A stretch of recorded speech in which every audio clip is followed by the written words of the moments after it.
من ادا فریدہ فیہ کانا کمن ادا 70 فریدۃ فیما سوا۔ اب یہ تھا کہ اگر نفل پڑھے گا تو فرض کے برابر ثواب دیا جائے گا، لیکن جو بندہ فرض ادا کرے گا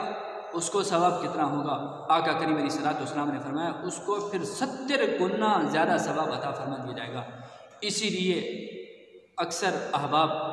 اسی ماہ مقدس کے اندر زکوٰۃ کا اہتمام کرتے ہیں۔ اب زکوٰۃ یاد رکھیں،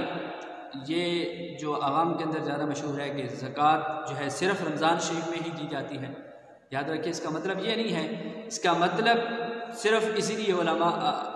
جہاں تک میرا خیال ہے اسی لیے عوام الناس اس پر عمل کرتی ہے، علماء اس پر بہت زور دیتے ہیں کہ وہ جب رمضان شریف کے اندر اپنا فریضہ زکوٰۃ ادا کریں گے تو اللہ رب العالمین ایک فرض کے بدلے انہیں 70 گنا زیادہ ثواب عطا فرمائے گا۔ ویسے زکوٰۃ کا اصول یاد رکھیے گا، جس وقت بندہ صاحب نصاب ہوتا ہے اس دن سے اگلے سال قمری سال کے مطابق اگلے دن آنے تک اس پر جب اس کے مال پر سال گزر جاتا ہے تو صاحب نصاب پر زکوٰۃ فرض ہو جاتی ہے، زکوٰۃ دینا اس پر لازم ہو جاتی ہے۔ اس میں رمضان شریف کا مہینے کا اہتمام ضروری نہیں، ہاں رمضان شریف کے مہینہ کے اندر اس لیے دی جاتی ہے تاکہ اسے ایک فرض کے